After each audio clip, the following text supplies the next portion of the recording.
There is a kind of power we've all sensed at some point, even if we didn't know how to name it. You're in a room. Someone's speaking with energy, confidently, maybe even wisely. They're saying all the right things. But still, your attention drifts to someone else. Someone quiet. They haven't said much, but for some reason, their silence feels more powerful than everything that's being spoken. You find yourself wondering why. Maybe it's because they aren't trying to prove anything. Maybe it's because they're truly listening. Or maybe, somewhere deep inside, you know that if they do choose to speak, their words will actually matter.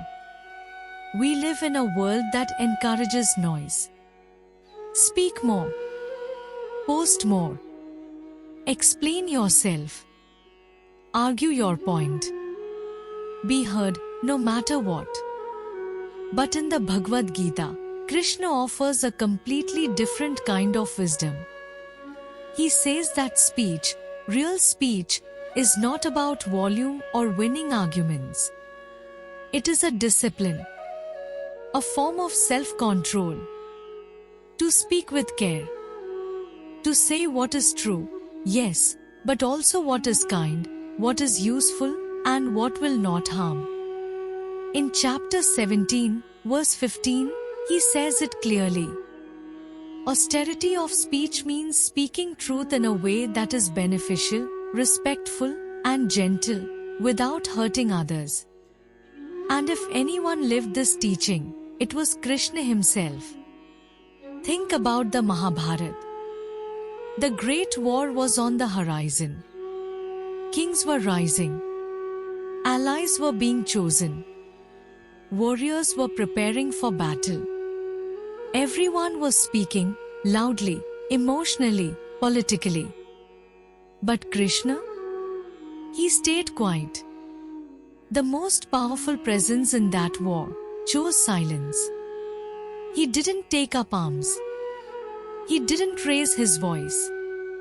He simply offered himself, not to one side, but to both, and said, I will not fight. But I will stand with you, if you ask. That was all. No long speeches. No emotional appeals. No need to prove who was right or wrong. Just presence. Just clarity. Just stillness.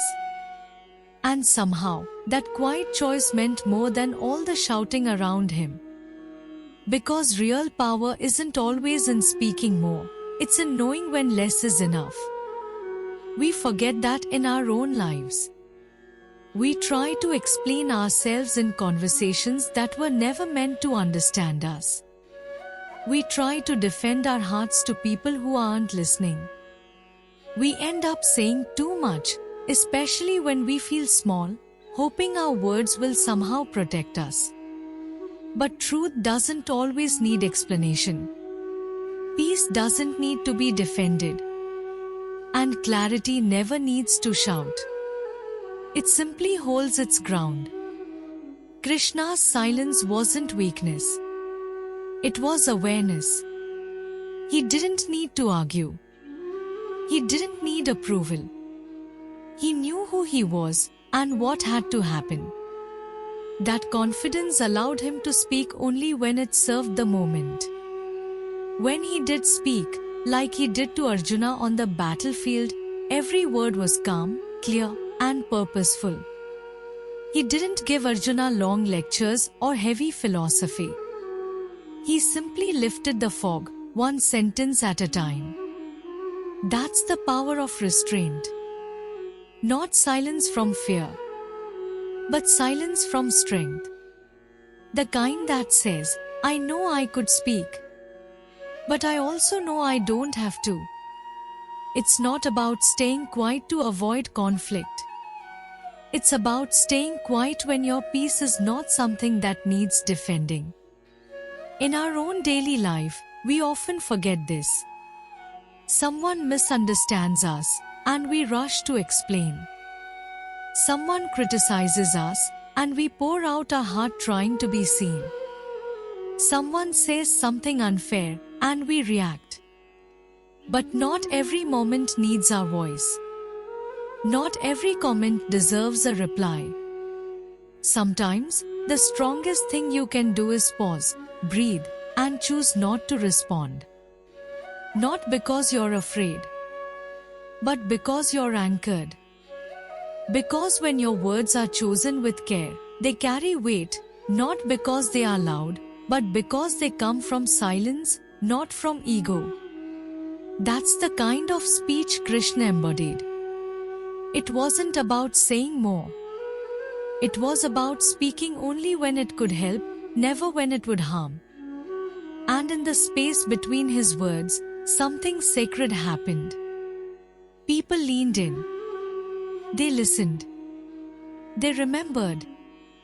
So maybe today, as you move through the noise around you, the opinions, the debates, the pressure to respond, you can carry this with you. You don't have to outtalk anyone. You just have to live with clarity. And when you do that, even your silence will speak for you. Because it's not words that create impact. It's the wisdom behind them. And often, that wisdom arrives in quiet.